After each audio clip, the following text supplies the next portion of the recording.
Vidas negras importam. Limite, Adão Ventura. E quando a palavra apodrece num corredor de sílabas inatingíveis? E quando a palavra mofa num canto cárcere do cansaço diário? E quando a palavra sob o fosco o incolor da hipocrisia? E quando a palavra é fuga em sua própria armadilha? E quando a palavra é furada em sua própria esfinge? A palavra sem vestimenta, nua, desincorporada. Salve, meu nome é Plínio Camilo e mais um Nota de Escurecimento de Gerações e que essa boa conversa que a gente vai ter eu ofereço a Cida Raiz. E aí eu chamo para a gente conversar hoje Carlos Pinheiro. Salve, Carlos, bem-vindo, queridos. Salve. Salve! Salve, querido. Muito obrigado pela sua gentileza para a gente poder conversar. E aí, tá. Carlos, se apresente, por gentileza. Então, primeiramente, né, agradecer essa força espiritual que nos mantém aqui nesse planeta, os nossos antepassados, porque eles não tiveram a liberdade de se expressar do jeito que eu estou podendo fazer hoje, né? E dessa forma, mantendo um contato com uma pessoa que só conheço virtualmente, que é o Plínio, né? Conhecemos de forma virtual, estamos fazendo trabalhos de forma virtual. Em algum momento, eu quero ter o prazer de estar pessoalmente te dando um abraço e não só mandando abraços e kkkks, né, no WhatsApp. E agradecer você, Plínio, por me chamar. Eu acho que é um privilégio. Eu tenho visto algumas das pessoas aqui que já passaram por esse canal e sempre trazendo coisas boas, questões de autoestima, né, da negritude, que eu acho que é fundamental, e também a questão da luta, né? E uma coisa que eu gosto também, que é literatura, escrita, né, poética, música, trazer esses poetas pretos que às vezes morreram e não puderam ter a valorização no seu tempo. E você resgata também muito dessas pessoas pretas. E a gente vai entendendo que o Brasil é tão rico, né? Nossa negritude é tão potente e que a gente tem que realmente usar esses meios hegemônicos, né? Como diria aí o professor Milton Santos, né? Contra, né? Porque esses meios, né, não são feitos para nós, né? Mas a gente faz o processo de recriar tudo isso daí dentro de toda essa estrutura, né, de mais de 135 anos, né, separa a gente de uma abolição e que ela foi muito na retórica, né, mas na questão política deixou a desejar. E nós não tivemos aí nossos antepassados tendo oportunidades de ter uma escola pública de qualidade, de poder ter um trabalho digno, seus direitos sociais, ter a moradia digna. Então, nós estamos ainda no movimento negro, né? Por isso que o movimento negro ele existe, porque a nossa abolição ela não foi completa, né? E, e eu, é, cada vez mais, estou me entendendo como pessoa preta e caipira, né? Que é uma das coisas que eu gostaria de estar conversando com você e com a audiência, né? Um abraço para a audiência, né? Que está nos acompanhando aí. Então, Carlos, por favor, se apresente, fale de onde você está. Por gentileza, você já deu essa introdução, o que que a gente vai fazer, vai conversar, mas se apresente e comece já a falar, por Tá. favor. Eu sou uma pessoa preta, né? Que nasceu no contexto caipira do interior de São Paulo, No caso, minha família paterna, ela é de Mogi Guaçu, foi os meus antepassados foram escravizados aqui, e a família da minha mãe, ela já vem de outros espaços, né? Não é daqui da região, mas assim, eu desde criança escuto histórias da família do meu pai, do que eles fizeram, de momentos que eles conseguiram passar para os seus antepassados.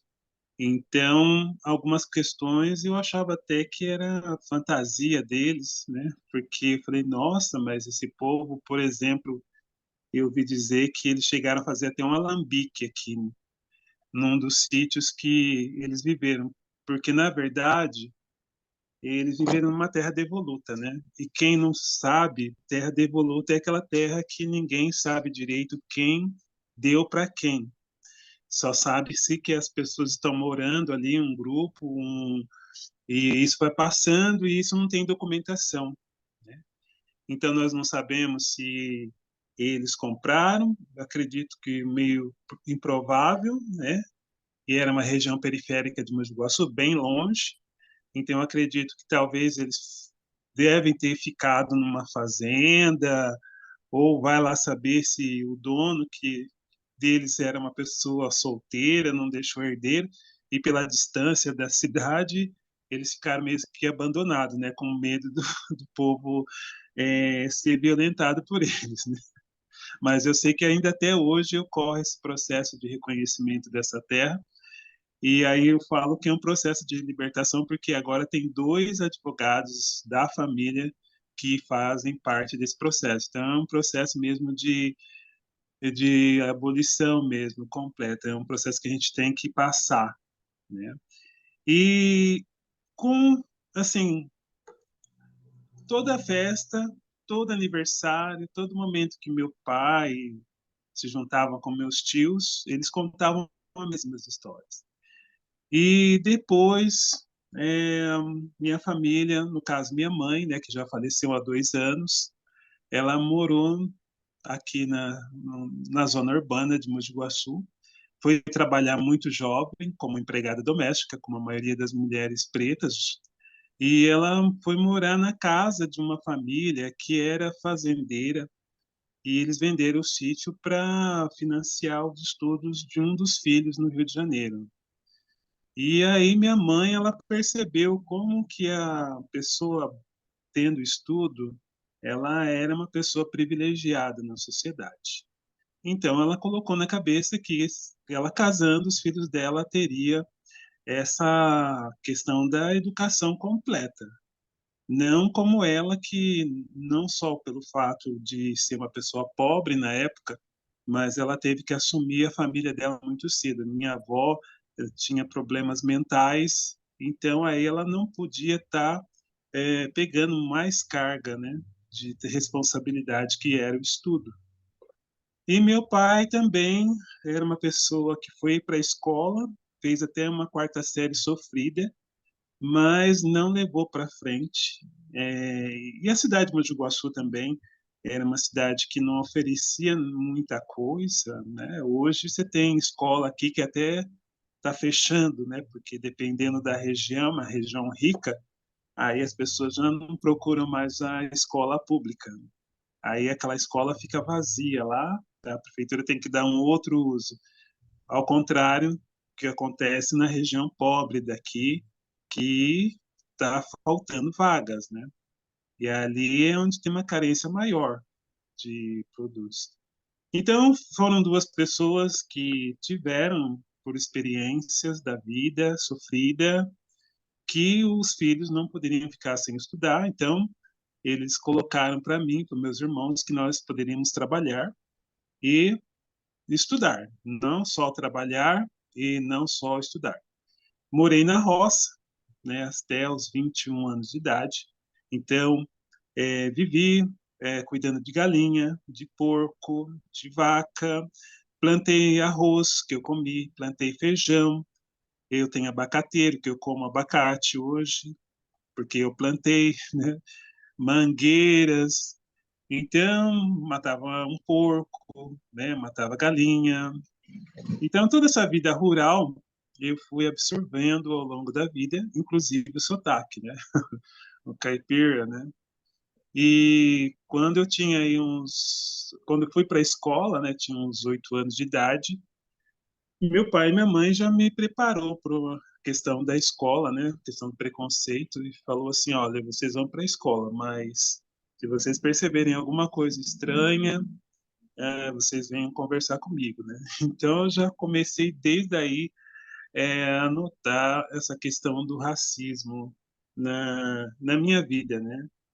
E felizmente, eu também, meus irmãos, a gente sempre eram os melhores alunos da turma, né? Então, isso daí parece que suavizou muito o preconceito, porque nós não éramos aquela criança que não tinha uma roupa para ir para a escola. Meu pai e minha mãe tinha aquela coisa de mandar com sapato, com roupa, comprava caderno.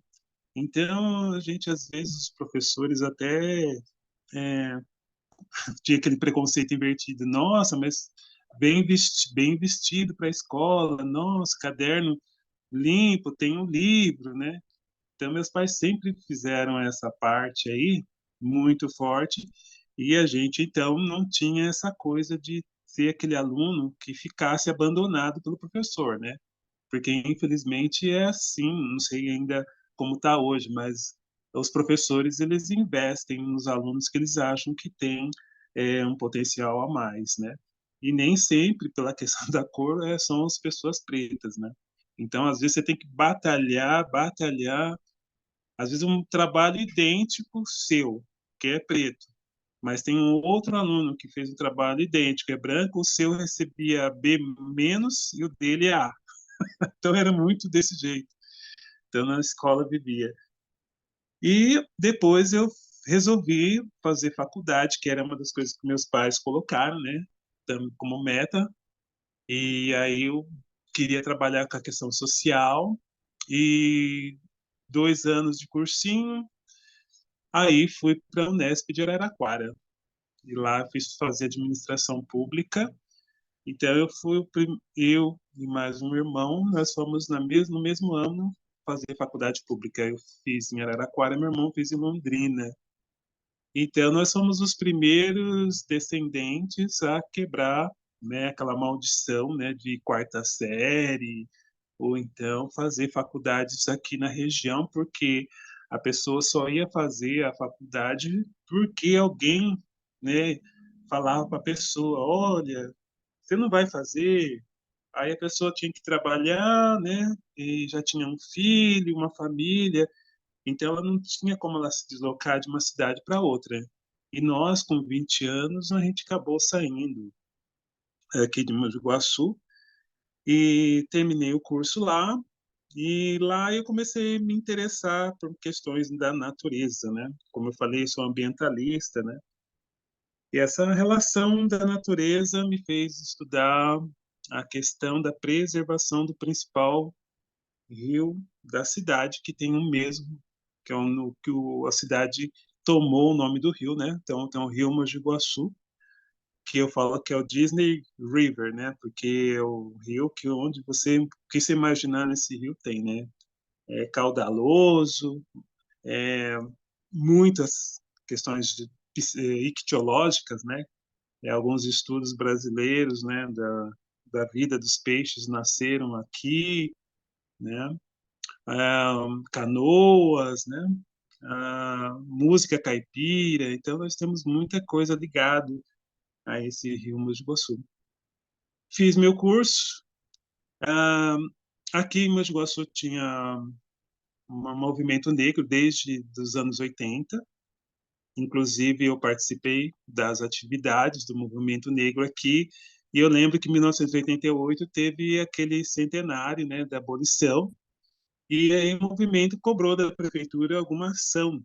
E a prefeitura, então, é, doou o nome abolição para uma praça, uma região periférica da cidade, né?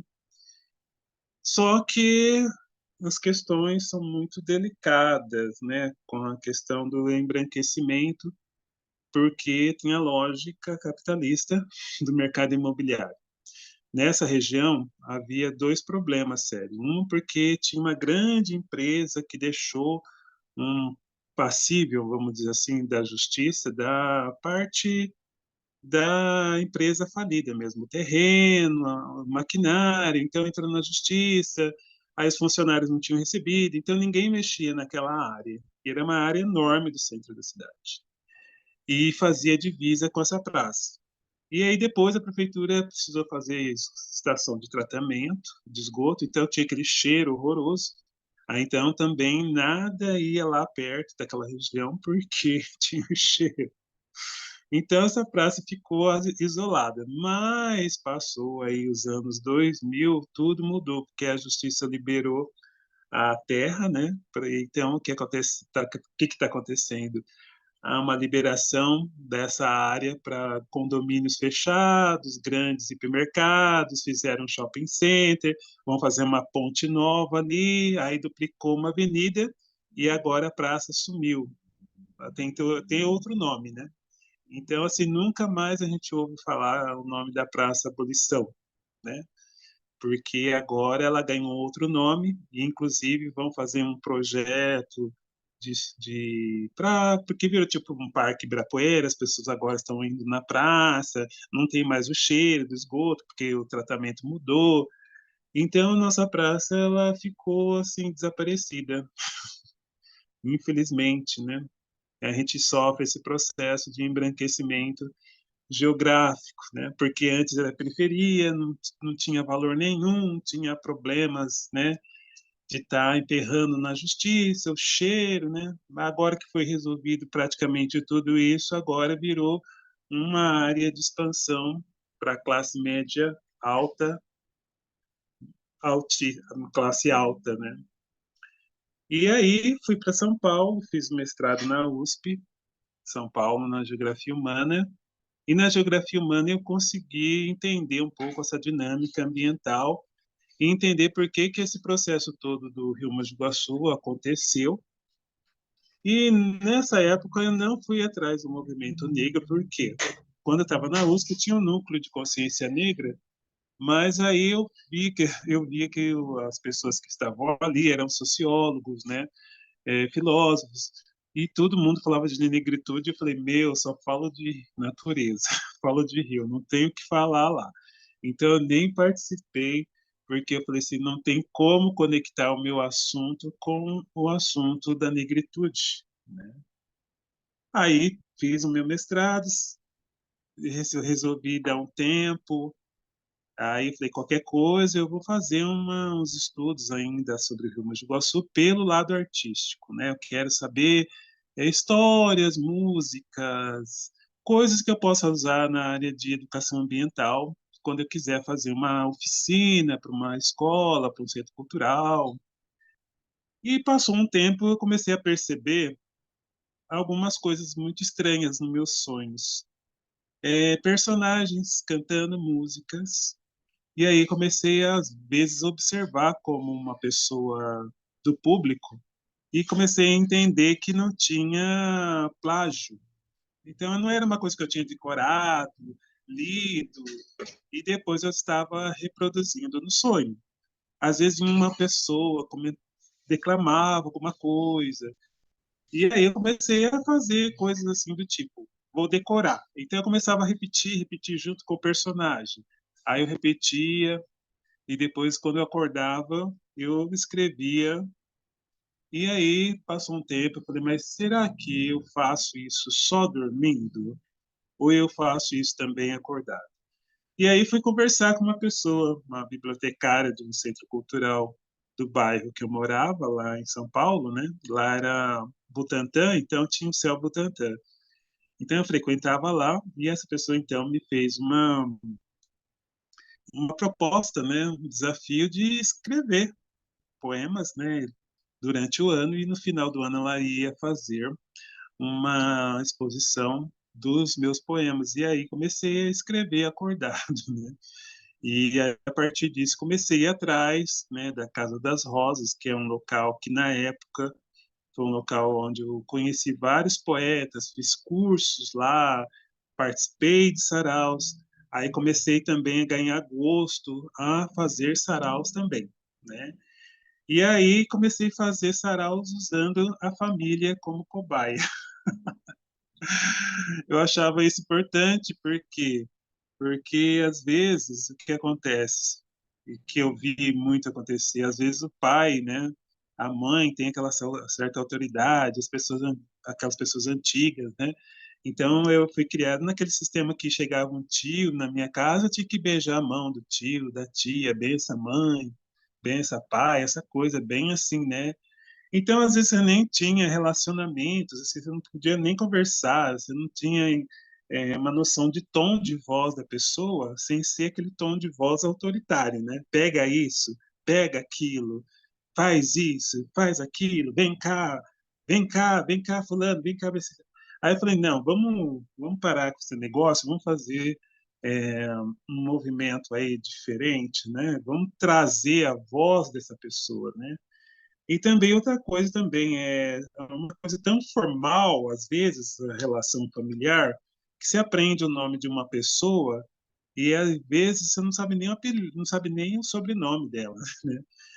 E, e aí eu falei assim, nossa, e num dia eu estava conversando com uma pessoa da Secretaria Municipal da cidade e ela estava falando que ela precisava encontrar uma pessoa, e aí eu falei assim, qual o nome dessa pessoa? Aí ela falou, é fulana de tal. Aí eu falei, é minha tia, né? Ah, eu falei, olha que ótimo, tem um prêmio aqui, um presente que a gente está querendo dar para ela, né, pelos serviços que ela prestou aqui na área cultural, mas faz tempo que a gente não encontra. Aí eu falei, olha só. Aí eu falei, e comecei a fazer isso, né? E depois comecei a fazer um movimento de levar esses saraus também para os centros culturais, né? Aí comecei a fazer lá no Céu Butantã, na Biblioteca Camila Cerqueira César. Então, esses saraus, e eu fui me interessando pela parte de sarau temático, onde eu pego um assunto num mês, né? Pode ser um tema do mês, né? Uma comemoração, pode ser uma festividade e aí de repente fazer um sarau ligado a isso. Então, por exemplo, eu comecei a fazer um sarau de carnaval. Então, eu chamo ele de Carna Sarau. Então, todo ano, nesse período do carnaval, chamo algumas pessoas e vamos falar de carnaval, vamos cantar, vamos recitar poemas, vamos contar as histórias do carnaval nessa live, né? E aí, quando eu teve a pandemia, que eu acho que é um processo que me ajudou muito na virtualização do meu trabalho, porque eu estava em casa e fiquei notando que, apesar de todo o terror, todo o medo, né, eu estava escrevendo, fazendo meus projetos, tudo, e não tinha público, não tinha ninguém ali que eu pudesse apresentar. E aí eu era meio avesso, né, essa coisa de estar expondo meu rosto assim, na internet, né? Que eu até acho que eu também meio receio de sofrer bullying, essas coisas, alguns ataques aí. Mas aí eu falei, agora eu vou ter que pegar e fazer uma coisa que eu não faço isso, mas eu vou ter que fazer, que é aproveitar que eu tenho na minha conta do Gmail no YouTube, disponível há muitos anos, e começar a encher esse YouTube aí de vídeos. Aí comecei procurar saber melhor as plataformas, né? Comecei a pesquisar nos tutoriais, né? E aí fui conhecendo um pouco e criei meu canal, né? Então esse canal meu, que é o Escritas e Projetos de Carlos Pinheiro, ele já tem mais de uma centena de vídeos, né? E também estou no Instagram, né? Estou no Facebook, comecei a fazer as lives lá e depois eu estou mais concentrando as lives no meu canal de YouTube. E depois eu comecei a descobrir questões assim importantes sobre a minha personalidade enquanto pessoa preta, porque eu acho que quando eu era criança, jovem, eu tinha noção que eu era preto, preto. era muito diferente de uma pessoa que nasce em São Paulo e, dependendo da região, ela fala, não, eu sou preto da Zona Leste, sou mano, né? Aqui, para mim, era preto. Aí, depois, eu comecei a ler o livro do Antônio Cândido, né? Os Parceiros do Rio Bonito. E esse livro é um resultado da tese de doutorado dele, né? Onde ele vai estudar um grupo de caipiras. Mas primeiro ele faz toda uma análise histórica, social, de como surgiu o caipira, né? E aí eu fui entendendo, né, a questão dos movimentos bandeirantistas. Aí os bandeirantes eles vão, escravizam os índios, mas ao mesmo tempo os índios é que sabiam qual peixe que ele podia comer no Rio Grande do Iguaçu, né? Então os índios sabiam qual planta a pessoa podia comer tranquilo ali da margem do Rio Grande do Iguaçu. Então o índio sabia uma planta medicinal. Então esse conhecimento, né, fez com que o colonizador pudesse avançar tanto no território desconhecido quanto também para sobreviver num ambiente tropical diferente de um ambiente europeu, né, que é o temperado. Aí, né, o Marquês de Pombal faz toda aquela reforma lá, né, em Portugal, e uma das reformas que ele faz é nos obrigar a falar português, né, e também nos obriga a parar com a escravidão indígena. Mas logo em seguida vem todo um movimento aí que justificava a escravidão dos nossos antepassados, né? E aí vem todos os movimentos filosóficos, né? Os movimentos religiosos que justificam que os grilhões vão passar para um outro povo, né? E é aqueles que estão na África, pele escura. E quando os meus antepassados, no caso do meu pai, veio para Mogi Guaçu, eles já encontraram essa cultura caipira, né? Então houve uma confusão, né? Em que eles tiveram que falar ar, er, ur, né? Par de carne, né? Pastel de carne, né? Mas ao mesmo tempo eles trouxeram elementos para a cultura é, caipira, né? E aí, quando eu li o livro, eu fui observando passagens que me lembravam a vida que eu vivi, né? E eu fui criado por três matriarcas, né? E mulheres pretas, aquelas mulheres que tinham aquele conhecimento da terra, né? De tomar mastruz com leite, né? Então a gente tinha que tomar aquela porra lá de mastruz com leite de qualquer jeito. Eu falava para minha mãe: não, mãe, toma esse negócio aí e tinha que tomar aquilo, né? Dependente de vacina, tudo, mas tinha que tomar. Minha mãe resolvia lá, não sei o que dá na cabeça dela, que tinha que pegar aquele negócio na horta lá e jogar no leite fervendo, que era leite puro de vaca, aquele leite gorduroso, e tomar aquilo, né? Você tinha que tinha que engolir, né? Tô vivo, né? Tô vivo até aqui. Minha avó, por exemplo, minha mãe ela estava grávida já e não sabia, né? Então eu tinha nascido já, estava mamando, tudo. Aí chegou uma época eu comecei a dar uns problemas de estômago e minha mãe não sabia que era, não sabia o que era que estava acontecendo comigo, né? E minha mãe era jovem, tinha acho que uns 25 anos, mais ou menos. Aí minha avó falou para minha mãe assim: olha, você não vai poder dar mais de mamar para o Carlos, porque você está grávida. E o leite mudou. Aí que minha mãe pegou e fez esse movimento, né? Me desmamou e realmente ela já estava grávida do meu irmão abaixo de mim. E aí você não tinha essa medicina antes, mas essas mulheres tinham, né?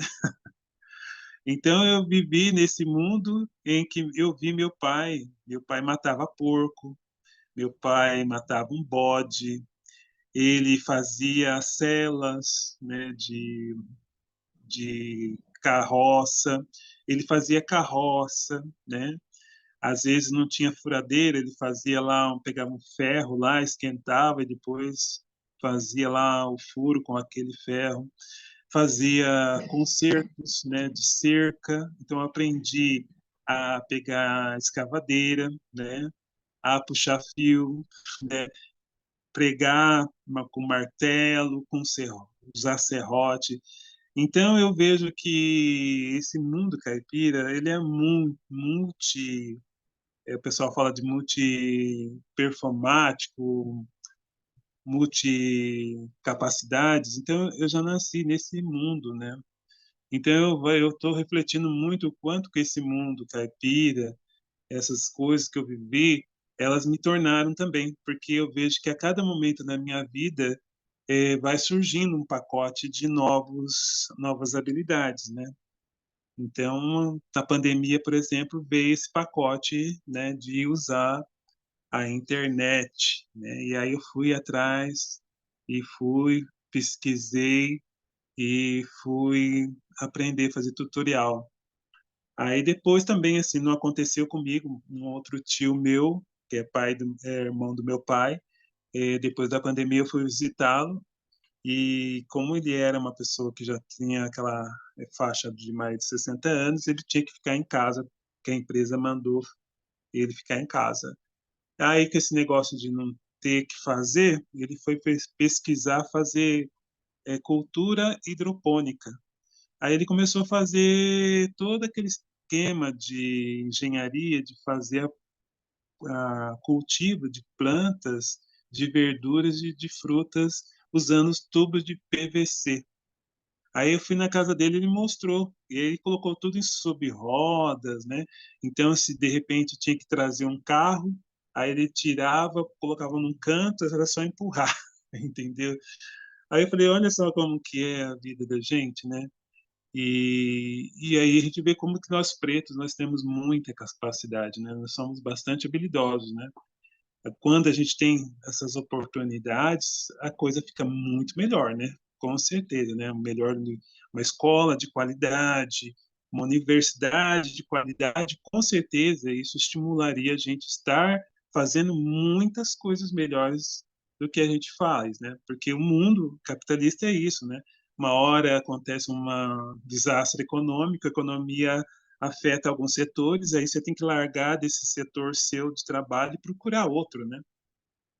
Então é isso que eu vejo que foi me estruturando como enquanto ser humano e pessoa preta, que vejo que hoje essa questão virtual é uma parte minha, né? Eu não posso deixar de trabalhar. Então hoje eu trabalho vídeos, tanto a questão da afrodescendência, porque aí eu uso o termo afro-caipira, né? Que aí eu me entendo como essa pessoa que é preto, mas que nasci num contexto cultural diferente do preto que nasceu na zona leste de São Paulo, do preto carioca, do preto do sul, né? Ou gaúcho, né? Ou paranaense, mas dentro do conceito caipira, né? E isso explica algumas questões, né? Como a questão de, às vezes, ser mais reservado, mais cauteloso, né? Que são características que vêm de lá de trás, né? Desse encontro dessas raças, né? Violentamente, né? Não foi um encontro amoroso, né? Foi violento, mas a gente absorve, né? Então, eu falo para minha família, nós ainda temos que fazer um processo de limpeza espiritual, né? Talvez eu vou passar por essa fase aqui, mas eu não vou tirar todo o processo de escravidão que eu recebi, a violência que eu recebi. É, eu com certeza recebi indicações que os escravos passavam para os escravizados passavam para os seus descendentes de como viver, né? Como beijar alguém, como abraçar alguém, como conseguir alguém, como trabalhar, né? Como escolher as coisas, onde eu vou morar, né? Como eu devo me comportar, onde que eu vou, onde eu não vou, com quem que eu tenho que ter amizade, com quem que eu não tenho, né? Então, às vezes eu acho que é um processo ainda, não estou liberto ainda, entendeu? Tem muitas coisas que vêm de um processo, porque, como eu falei para você lá no início, né? os nossos antepassados não tiveram esse privilégio de se libertar logo depois da escravidão dessas dores, né, e da estrutura, né, que ficou, né, em que manteve as pessoas pretas lá embaixo, né? Estamos, né? Estamos trabalhando para essa libertação, para essa abolição interna, né, Carlos? A gente está todo dia Sim, trabalhando, todo dia conversando, e muito através, né, disso, de ouvir. Querido, eu vou pedir licença para você, mas antes da gente chamar o nosso próximo, eu queria que você declamasse alguma coisa sua para fechar esse bloco. É possível? tá. Vamos ver aqui. Deixa eu pegar aqui uma poesia minha.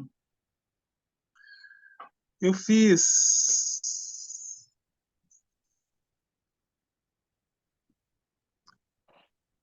Já que eu falei da questão do caipira, né? Eu vou comentar um poema que reflete um pouco a minha infância, né?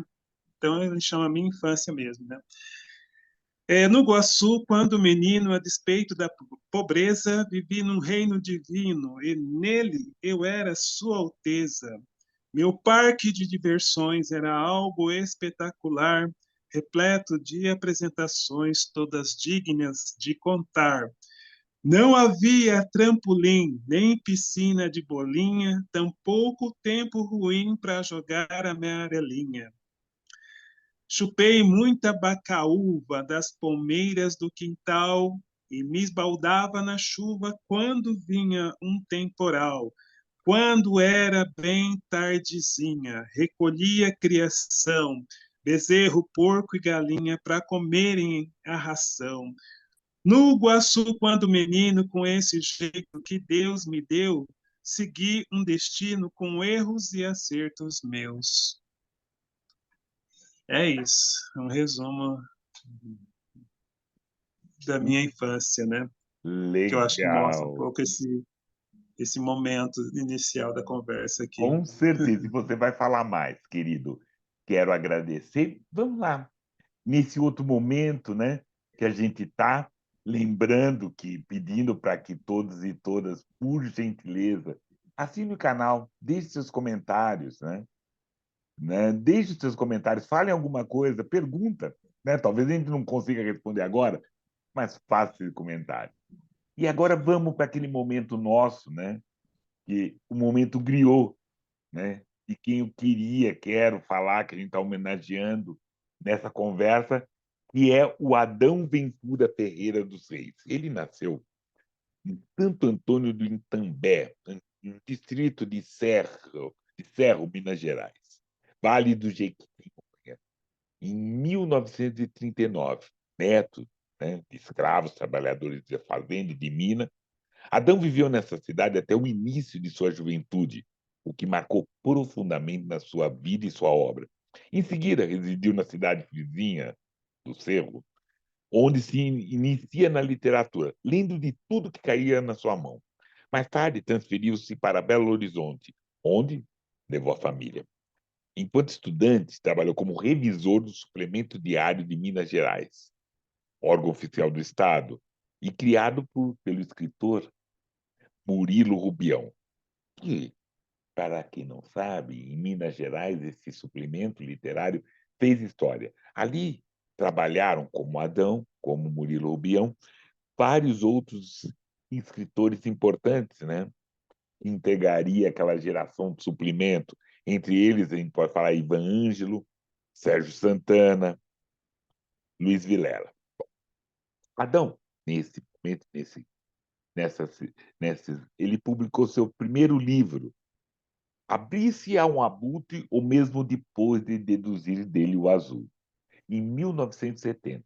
A obra obteve uma boa repercussão no meio literário por tratar de uma prosa poética, de um poema, de um gênero que, na sua formação, né, era poema, era prosa, né, e marcado pelo fantástico, que com certeza estava ali naquele espaço do suplemento, né?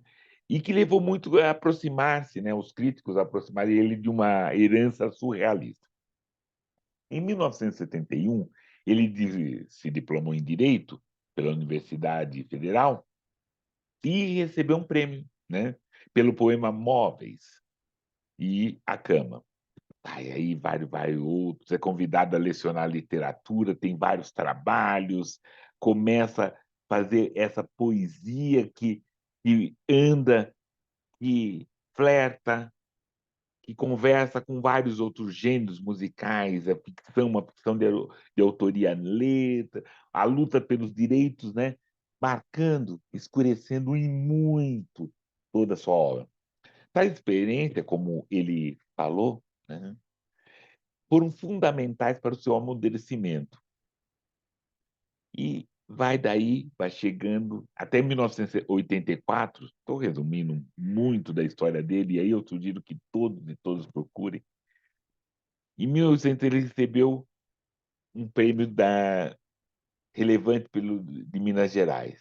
Na década de 90, ele atuou como juiz classista, tendo então presidido a Fundação Palmares, cuja atuação, como seu segundo presidente, contribuiu para a consolidação dos valores e a missão dessa fundação. Infelizmente, ele faleceu em 2004, com 64 anos, com muita coisa inédita, com muita coisa inédita.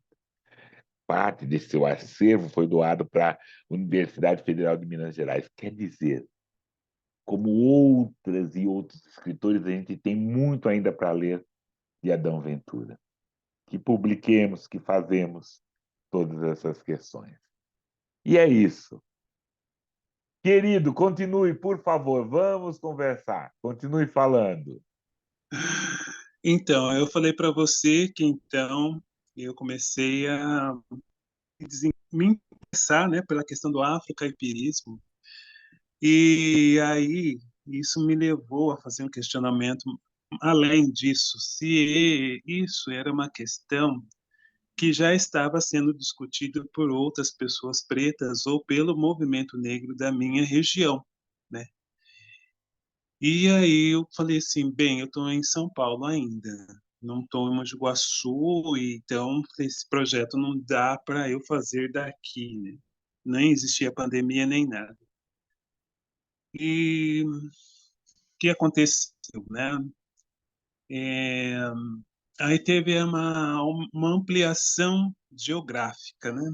Aí as influências aí dos estudos ambientais me disseram que se eu quisesse proteger o Rio Mogi Guaçu, eu não poderia fazer um projeto só para ele, porque ele tinha correlação com outras duas bacias hidrográficas importantíssimas, que era do Rio Pardo e também com a Rio do Bacia do Grande.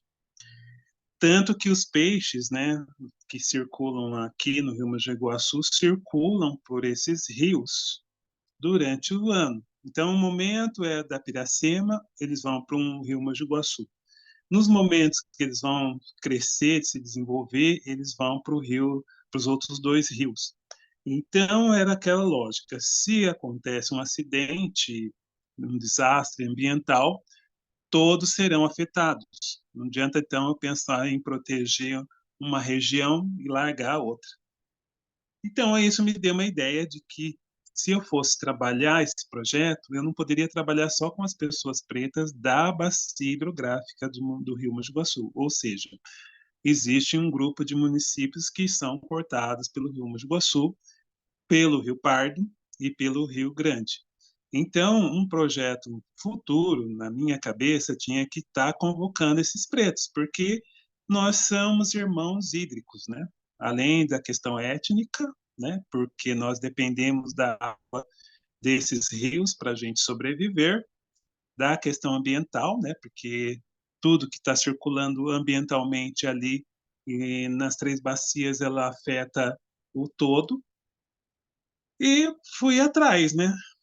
Com essa ideia, guardei, guardei, guardei, e até que aí veio um momento da minha vida, que foi justamente junto com a pandemia, que eu acabei retornando para Mogi de Iguaçu.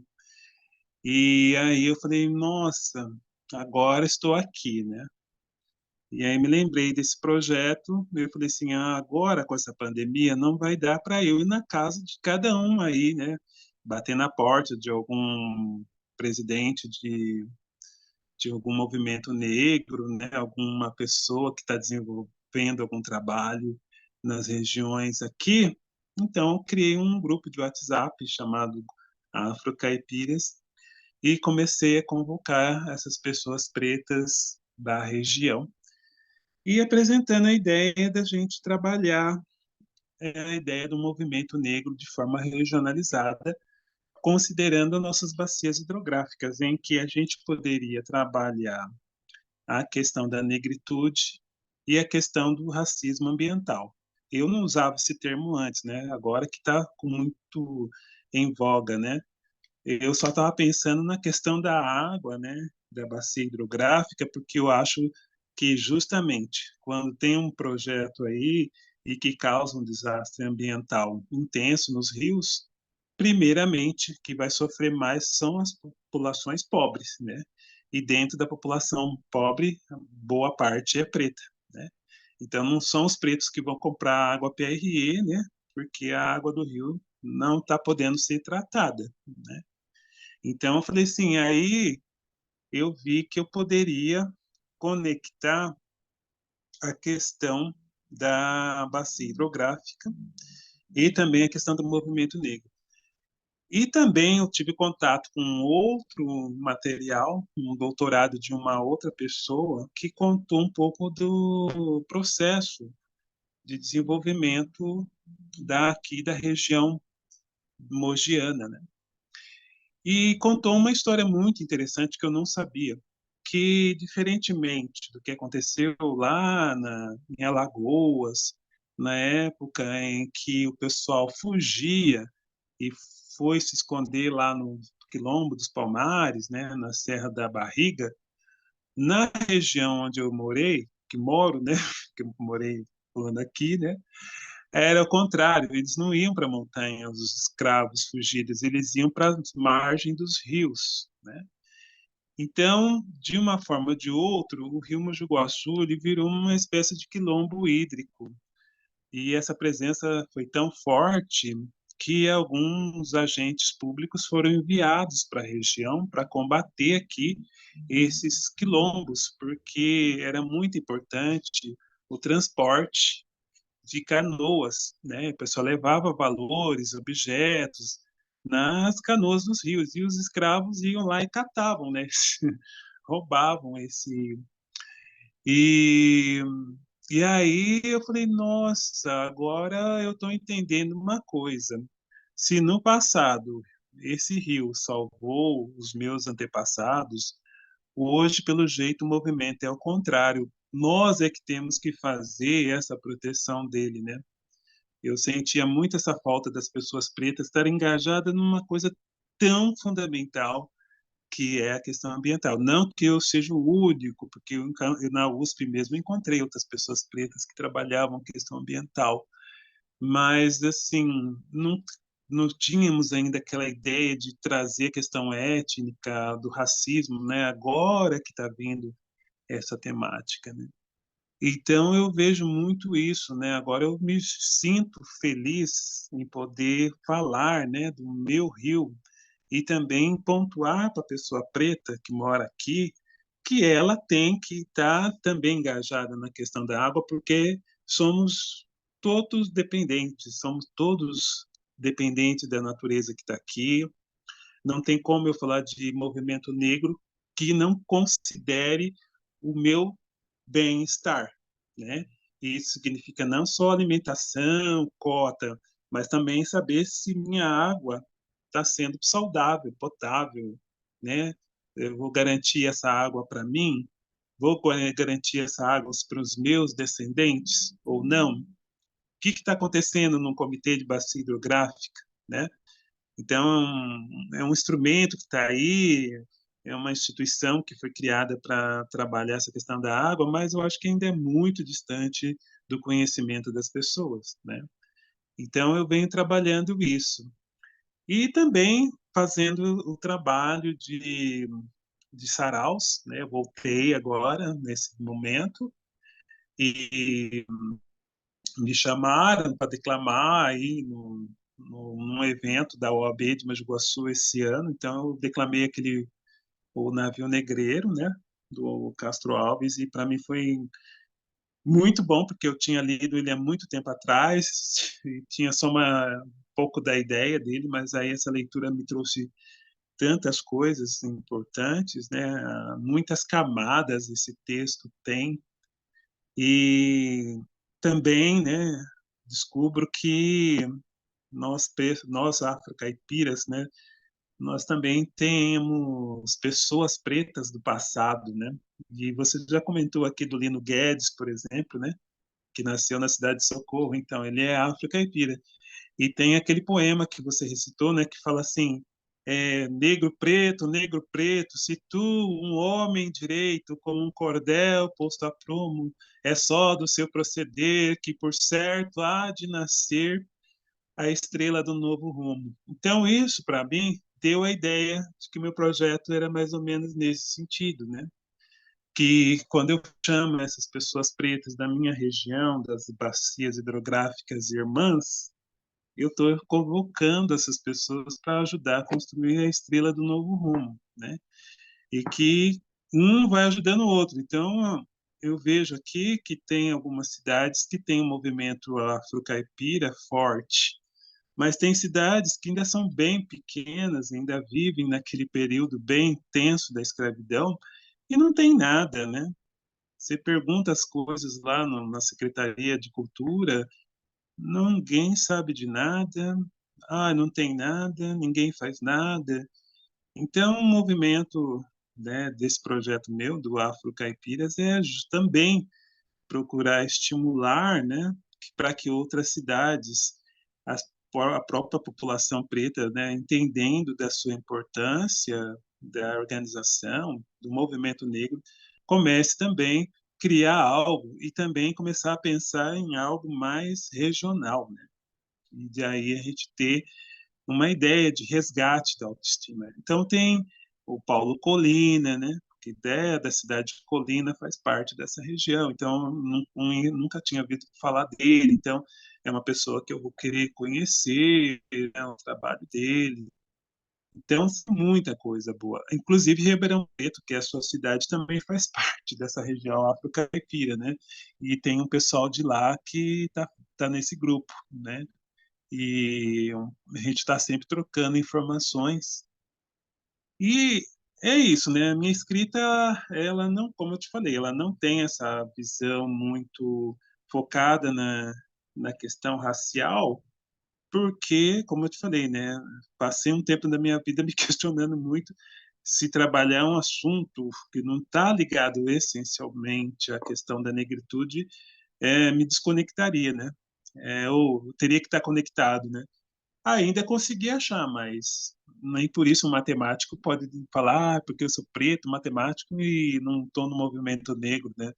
É, eu tive esse pensamento, né? Mas não é que todo mundo pode usar essa mesma justificativa, né? E por fim, eu estou fazendo o movimento negro. Não sei se é legal esse movimento, mas assim, estou indo para algumas cidades agora, né? Que a pandemia, né, tomou uma outra fase, né? Da pandemia. Então, eu estou podendo ir. Eu fui para São João da Boa Vista, né? Fui num evento lá esse ano. Fui em Águas da Prata o ano passado também num evento. Fui em Araras também recentemente. Então, agora a minha ideia é aos poucos estar conectando isso também presencialmente, né? E poder explicar para as pessoas essa dinâmica, né?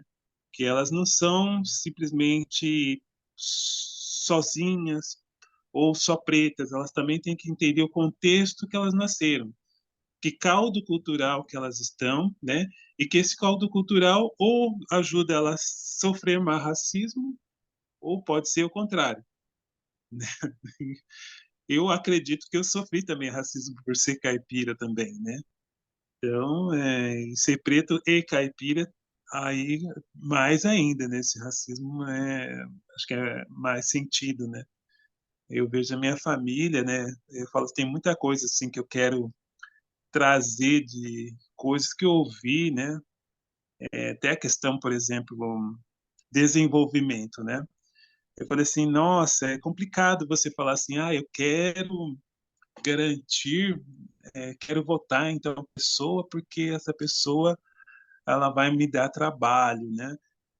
E vai dar emprego. Aí eu ouço meus pais dizendo que quando eles iam procurar serviço nas empresas aqui, se tinha um grupo de pessoas pretas na fila, os caras pulavam esse grupo de pessoas pretas e pegavam o próximo branco da fila, né? Então eu falo assim, nossa, a industrialização que teve aqui, talvez ela não garantiu a inserção da pessoa preta no melhor serviço, né? E quem garante que isso também, né, vai acontecer? Apesar de que hoje tem a cota, né? Entendeu? É, Hoje tem a cota que tenta quebrar um pouco isso, né? Que mas é um aí você vai trabalho por... para uma vida, não é para essa geração. Gostaria que fosse nessa. Adoraria que essa Também geração a gente resolvesse, mas não vai. não vai, entendeu? Não vai. Então você fala assim, como que você vai embarcar em discursos de que temos que desenvolver, temos que industrializar, mas esses trabalhos vão chegar para todos, né? Se a gente ainda tem esse racismo estrutural que é determinante em algumas questões, inclusive no trabalho, entendeu? Com certeza, com certeza. Entendeu? Então tem muitos aí. Eu separei um texto aqui Sim, curto. e isso, com certeza, isso que eu ia pedir. Quero um texto seu, por gentileza, porque a gente vai, eu vou pedir uma licença para entrar na, Tá? na estante preta, mas antes o texto seu, Carlos, por favor. Então, Mogi Guaçu, segundo dizem, historicamente teve uma epidemia no período ainda finalzinho da escravidão. A epidemia, mas um grupo de mulheres pretas resolveu fazer uma homenagem construindo uma igreja, né? E aí criou-se uma igreja dos homens pretos aqui na cidade. E ela sobreviveu por alguns anos, mas depois a igreja caiu. E só que elas compraram, né, um São Benedito da Itália, né? Então a única coisa que sobrou dessa época é essa imagem de São Benedito. E aí ficou a praça, né, que chamava Praça da Capela, até hoje ela é conhecida, famosa, e foi revitalizada nesse último ano, foi reinaugurada recentemente. E um padre lá, estrangeiro, acho que nos anos 50, resolveu então construir um outro templo, né, em cima desse templo antigo, né? Então é um terreiro preto, né? E é uma das igrejas mais próximas da minha região. E quando era criança eu frequentava lá. Então eu fiz um texto para ela, né? A Praça da Capela, né? Faz algum tempo que flanar por aqui deixou de ser algo que faço por prazer, descontração. Este texto é um apanhado de uma arqueologia espiritual que fiz com o intuito de dissecar melhor esse fenômeno. De antemão, aviso que nas próximas linhas não descreverei a próxima maravilha do mundo, tampouco anunciarei uma nova descoberta científica. Aliás, falar de praças nos dias de hoje pode suscitar polêmicas. Considerando que seu porte é relativamente grande, cada usuário observa e apropria o que lhe convém. Quando menino, eu me tinha em ler os nomes dos doadores grafados nos encostos dos seus bancos cinzentos. Enquanto escrevo esse texto, concomitantemente, eu ressuscito o cheiro e o sabor das pipocas e piruás que comi após as missas, inclusive os que foram consumidos juntamente com pedaços dos saquinhos. Durante este processo literário, também me surpreendi com a recordação de outro costume, o de caminhar por sobre as suas guias, uma compulsão que, ao longo dos anos, foi o foco de inúmeros debates acalorados internos. Sem que eu entendesse o porquê, meu pensamento saltou para o velho leito da Mogiana, nos fundos do sítio onde cresci. Pouco depois, eu me vi deslocar nos velhos trilhos.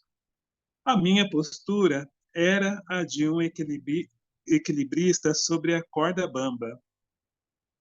Aliás, notei duas características deste ato. A primeira, o de andar com os pés descalços para sentir a temperatura da estrutura. A segunda, o de acariciar os meus pés nos trilhos finos, talvez com o intuito de sentir o corte. Em seguida, me certifiquei se essa mania possuía nome e sobrenome. Então, dei uma googlada nas seguintes palavras: mania de andar sobre os trilhos de trem, mas não encontrei referência sobre isso em algum portal. Enfim, o desafio traçado foi plenamente superado e eu entendi que ao marchar tanto nesta praça quanto na via de tijolos amarelos, ainda posso contar com a minha controvertida capacidade de sonhar e reinventar o meu destino. Então eu fiz um apanhado aí de todas as lembranças, né, que eu vivi nessa praça, que ela é um terreiro preto aqui de Mogi Guaçu. Legal, querido. E aí eu estou pedindo licença para a gente fazer um estante preto, seu tempo de água.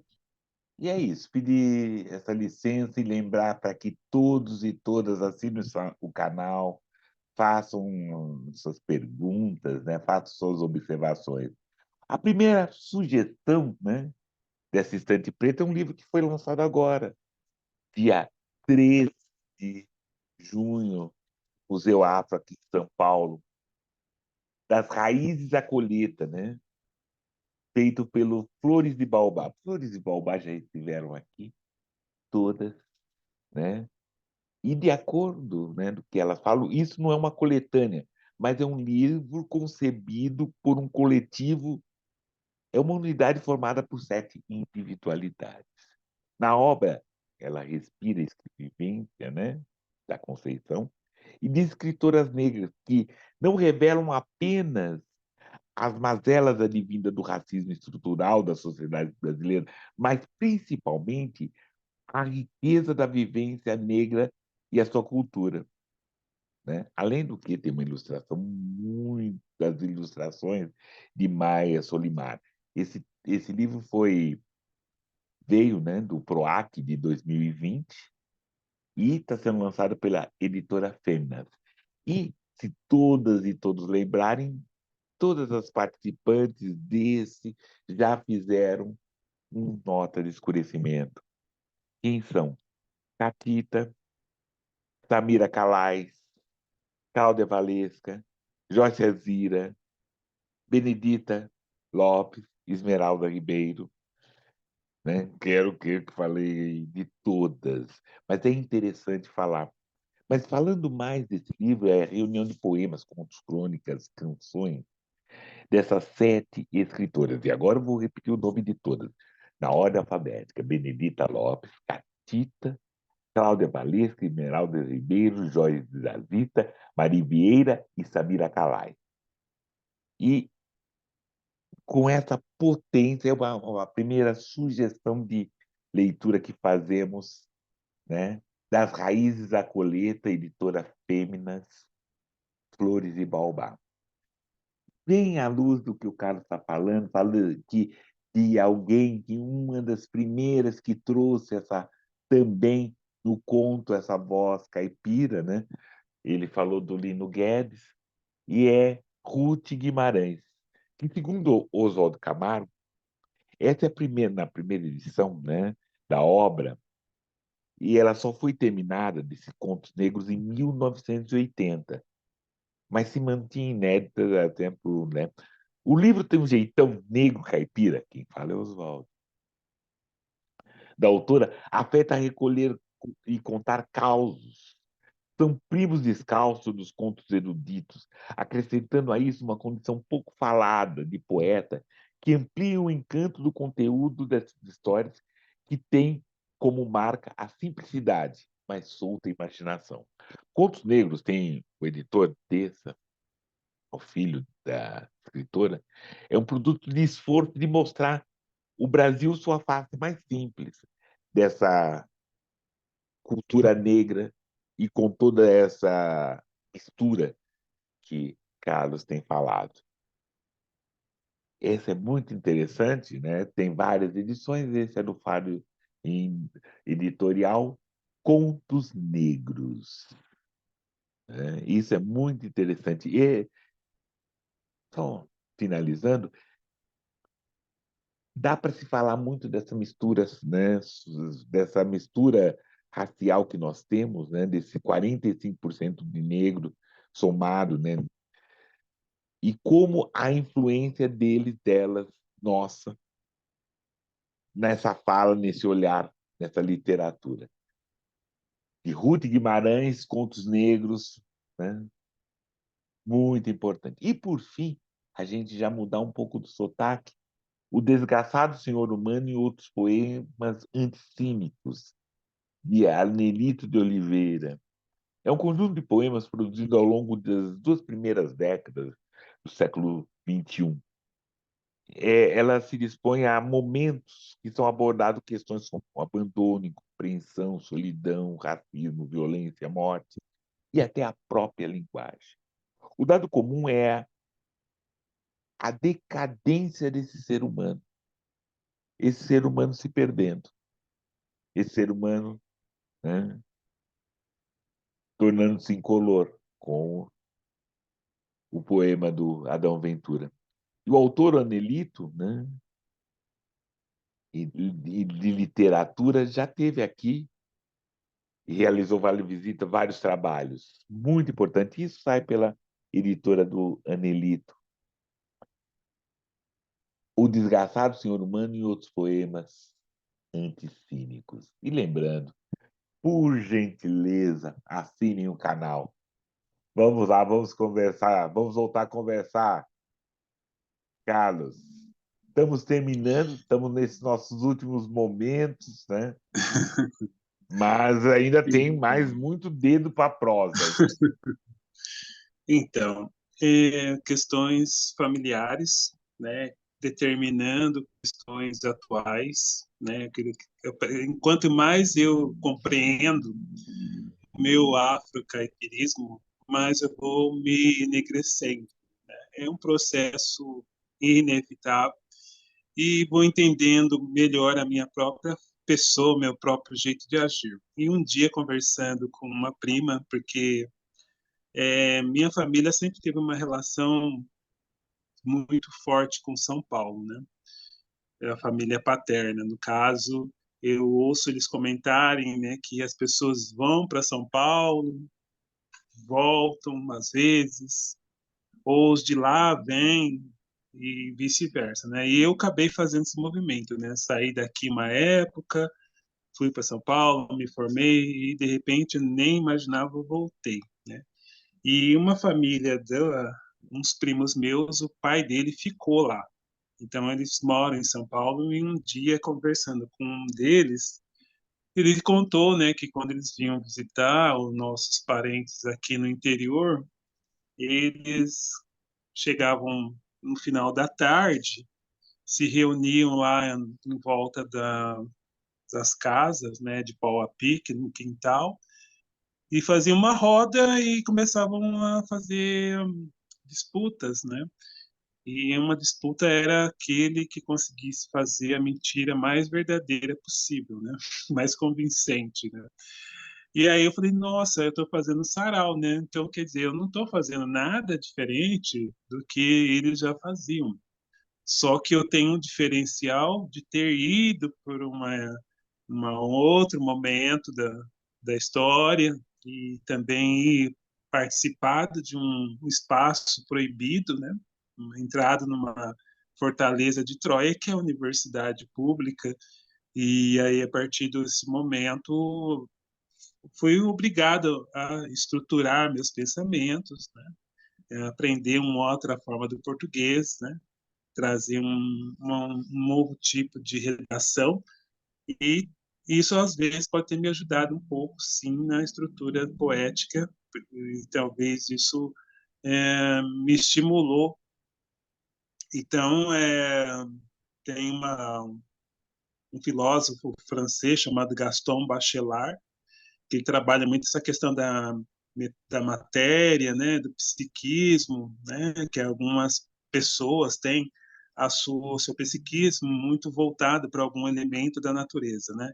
E num dos livros dele, né, que eu li da questão da água, quando eu estava fazendo meu mestrado, e ele diz que nós nascemos com um espaço destinado para a natureza. E quando a gente é criança, a natureza ela invade essa área. Então, isso explica porque às vezes eu sempre quando estava vendo o chroma key do sonho, eu via o rio Mogi Guaçu ou um córrego perto da minha casa, porque essa imagem é que ocupou o espaço. Então, às vezes eu sonhava com uma mangueira, que eu comi fruta, uma paineira, o gramado, né? Um pasto. Então, às vezes no sonho eu estava correndo por ali, as coisas todo o cenário acontecia para lá, né? Mas por quê? Porque o seu cérebro já pegou esse chroma key lá quando é criança e vai trabalhando esse chroma key ao longo da sua vida, entendeu? Então isso nunca vai fazer com que eu sonhe com o rio Ganges, o rio. Então sempre eu vou ter essa referência, né? Então por isso que isso acabou também virando uma referência de estudos, né? E aí, como eu falei que eu sou ambientalista, eu vou ler um poema meu aqui, né, que eu fiz recentemente para o Dia da Água, né? Então ele chama assim: 22 de março é a data. Para quem ainda não sabe, trate de ficar sabendo. Devemos cuidar bem da água para que ela nunca acabe. E para quem ainda não deu a devida importância ao tema, vai aí uma importante informação. Mais da metade de cada corpinho é composto de água. Se ela vier a faltar, será o fim da picada. Ela ainda é elemento físico-químico sem sucessor no momento, fabricado pelo homem. Água boa e cristalina está mais cara que o preço do litro de combustível na bomba de gasolina. Mogi Guaçu, Araguaia, Nilo, Guarani, Baikal, Amazonas, Himalaia, Parnaíba e Pantanal. Pardo, Tietê, Paraná, Nilo Grande, Alter do Chão, Niágaras, Japurá, São Francisco e Jalapão. Apurimac, Mississippi, Tigres, Prata, Tejo, Lena, Tâmisa, Amur, Iriri, Volga, Solimões e Sena. Esses rios e seus irmãos pedem socorro imediato para que o nosso futuro não vaze em nossas mãos. 22 de março é a data comemorativa da água que circula em mim no solo, no céu, no mar e na mata. Então, é mais ou menos essa é outra área, né? Então, eu sempre estou escrevendo alguma coisa relacionada a esses assuntos que, para mim, hoje ficou claro que tudo se entrelaça, né?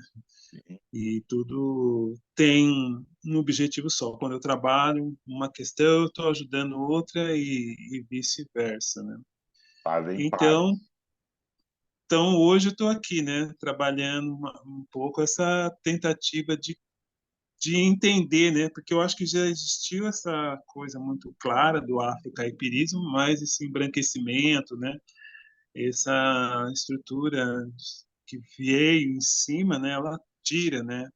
Então, me parece que eu fiquei perdido como outras pessoas pretas ficaram perdidas. Então, quando elas entenderem que elas nasceram aqui e que elas vieram, né, de um contexto cultural, né, que já vem sendo feito aí há 300, 400, 500 anos, e que essas pessoas pretas, quando vêm da África aqui, elas também contribuem com o processo social aqui, né? E quais processos são esses, né? Porque às vezes eu não vejo ele no dia a dia, mas ele existe, né? No meu jeito de falar, né? Na minha alimentação, né? Nas coisas que eu comemoro, ou não comemoro, concordo, discordo, entendeu? Então é isso que eu vim conversar um pouco com você. Mas calma, vamos ainda dar última conversa, né? uma outra conversa muito interessante que teve no canal, e aí eu convido a todos e todas, está aí na descrição, com Anelito de Oliveira. Vejam, foi muito legal, muito interessante. Ele também trouxe todo esse olhar negro na questão de como escrever, como trazer. Vale muito a pena, muito interessante. E é isso, né, queridão?